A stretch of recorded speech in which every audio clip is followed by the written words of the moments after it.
ঢাকা শহরে যদি কোনো বড় ভূমিকম্প হয় শুধুমাত্র জেনার কারণে হবে। ঢাকা শহরে যদি বড় কোনো ভূমিকম্প হয়, আল্লাহর কোনো বড় গজব আসে, তাহলে মূল পাপটা হচ্ছে জেনা। কারণ এখানে ঘরে ঘরে ফ্ল্যাটে ফ্ল্যাটে জেনা হচ্ছে। এখন সমকামিতা ছড়াচ্ছে। তারপরে কি হলো, এখন আবার এই যে দেবর ভাবি, ভাবি দেবর, শালি দুলা ভাই, কাজিন, এগুলো চলতেছে। আর সবচেয়ে মারাত্মক এখন যেটা, বাসায় বউ, বাইরে আরেকটা মেয়ের সাথে জেনা, বাসায় হাজবেন্ড, বাইরে একটা ছেলের সাথে জেনা। এটা ঘরে চলতেছে, ঘরে ঘরে বলবো না, প্রত্যেক ঘরে তো না, আল্লাহ পাক জানেন প্রত্যেক ঘরে না নিশ্চয়ই, আল্লাহর বান্দারা আছেন এই পৃথিবীতে, কিন্তু আশঙ্কাজনক হারে এগুলোর পরিসংখ্যান দিন দিন বাড়তেই আছে, বাড়তেই আছে, বাড়তেই আছে। একটু বোঝাচ্ছিলাম, আজকে থেকে 20 বছর আগের যে পৃথিবীটা আমরা যুব সমাজটা দেখেছিলাম আর এখনকারটা এক না। এখন ওই যে বললাম প্রথমে চিঠি দিত, এখন সরাসরি রেটিং, সরাসরি বেড। এখন এখন ব্রেকআপটা এমন যে আচ্ছা ওর সাথে তো হয়ে গেছে, আরেকটার সাথে এখন এক একটা মেয়ে, এক একটা ছেলে বিয়ে করার আগে মিনিমাম 4-5টার সাথে প্রেম করতেছে। এবং শুধু প্রেম না, এগুলো শারীরিক সম্পর্ক করতেছে। করার পরে ওই মেয়ে যখন কারো ঘরে বউ হিসেবে যাবে, চিন্তা করেন ওর গর্ভ থেকে কি সন্তান আপনি পাবেন। আর সে কি আপনাকে আপনার 100% ভালোবাসা দিতে পারবে? সে তো আগেই 10 ঘাটের পানি খেয়ে আসছে। ওকে আপনি যতই ভালোবাসেন, সে তো আপনার আনুগত্য করবে না, আপনাকে তার ভালো লাগবে না। আবার আপনিও যদি আল্লাহ না করুক বিভিন্ন জায়গায় ঘুরে ঘুরে আসেন, এই একটা নেককার মেয়ে পেলেও তো আপনার ভালো লাগবে না। কারণ পর্নোগ্রাফি দেখতে দেখতে আপনার মাথাটা নষ্ট হয়ে গেছে। মনে হয় যে এ ভালো না, মনে হয় ও ভালো, ও ভালো না, মনে হয় ভালো। আসলে সবার কাছে একই জিনিস আছে, সবার কাছে আল্লাহ পাক একই জিনিস দিয়েছেন, আর কিচ্ছু না। আর এগুলো থাকে মিনিমাম 5 বছর 10 বছর।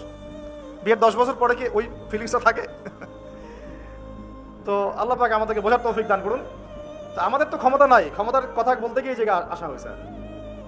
ক্ষমতা থাকলে আমরা টপ টু বটম সব সংস্কার করতাম ইনশাআল্লাহ তাআলা। তবে এই ক্ষমতা আমাদের না থাকলেও ইমাম মাহদীর থাকবে ইনশাআল্লাহ। এবং ইমামুল মাহদী আসার আগেই যে বহু সৎ নেতা আসবেন না এমনটাও নয়। তিনি আসার আগে অনেক সৎ নেতৃত্ব আসতে পারেন।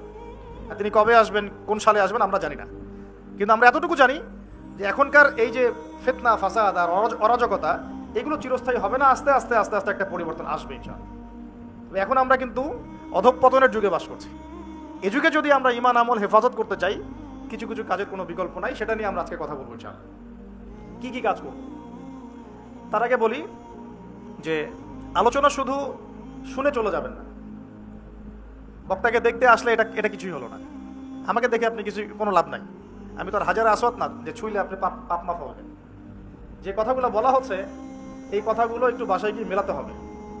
আর যখন দিনের কোনো কথা শুনবেন, যে কারো কাছেই, যে কোনো ব্যক্তিত্বের কাছেই দিনই কথা শুনবেন, একটা নিরপেক্ষ দৃষ্টিভঙ্গি নিয়ে কথা শুনবেন। আগেই কারো দিকে বায়াস্ট হয়ে যাবেন না। বায়াস্ট বোঝেন কিনা? বায়াস্ট মানে হচ্ছে, মানে কি বলি বাংলায়, দুর্বল, পক্ষপাতিত্ব আর কি। আগে একটা পক্ষ নিয়ে নেবেন না। হ্যাঁ, এটাই মূল কথা। লম্বা 2 ঘন্টা আলোচনা করে তো আসলে লাভ নাই যদি মূল কথা না আসে। মূল কথা হচ্ছে আমরা কোথায় আছি এখন। আমি শুধু একটা প্রজন্মের এক্সাম্পল দিলাম আপনাকে, যে generation, TikTok generation, young generation এখনকার কি অবস্থা। এখন একটু বোঝেন, আমরা তো জানি বাংলাদেশে 80-90% মুসলিম, তাই তো? এখন আমরা কোথায় আছি দেখেন। আমরা 80% মুসলিম হওয়ার পরেও, লক্ষ লক্ষ মসজিদ মাদ্রাসা থাকার পরেও, হাজার হাজার আলেম ওলামা থাকার পরেও বাংলাদেশে কোনো ইসলামিক আইন নাই। Full stop. আমার কথা আপনি রাগ করেন না, রাগ করে লাভ নাই। আপনাকেও কবরে যেতে হবে, আজ হোক আর কাল হোক। যারা চলে গেছেন তারা কি এখন পৃথিবীতে আছেন? অতএব আমার কথায় কষ্ট নেওয়া যাবে না। আমি বলেছি বাংলাদেশে ইসলামিক অনেক কিছু থাকা সত্ত্বেও আমরা কোনো আইন বাস্তবায়ন করতে পারি নাই। আর এটা কোনো পলিটিক্যাল কথা নয়, এটা ধর্মতাত্ত্বিক কথা। এখন যারা এই কর্তৃত্ব যাদের কাছে আছে, তারা যদি এই দায়িত্ব পালন না করেন বা করার চেষ্টা না করেন বা কোনো আন্তরিকতা প্রদর্শন না করেন, তাহলে অবশ্যই আল্লাহর কাছে জবাবদিহি করতে হবে। এই জবাবদিহি আপনাকে আমাকে করতে হবে না। আল্লাহ পাক আপনাকে আমাকে সে দায়িত্ব দেন নাই। আমাকে কি দিয়েছেন? বলার একটু স্বাধীনতা, এতটুকু এলেম কালাম, এইটুকু বলতে হবে, এইটুকু চার্জ আল্লাহ পাক আমাকে করবেন। আপনাকে দিয়েছেন মাদ্রাসার খেদমত, মসজিদের খেদমত, ইত্যাদি ইত্যাদি, এইটুকু চার্জ আল্লাহ পাক আপনাকে করবেন। আর আল্লাহ পাক আরো বড় বড় দায়িত্ব যাদেরকে দিয়েছেন তাদেরকে কিন্তু জিজ্ঞাসাবাদ করবেন, কোনো মাফ নাই এটার।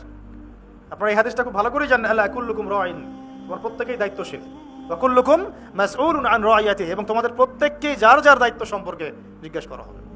তো এই 60-70-100 বছরের জীবনে মনে কষ্ট নিয়ে বা অন্যভাবে কথাকে ঘুরিয়ে ফিরিয়ে তাওয়িল করার কোনো মানে নাই। বিকজ আপনাকেও কবরে যেতে হবে। আল্লাহ পাক আপনাদেরকে বোঝার তৌফিক দান করুন।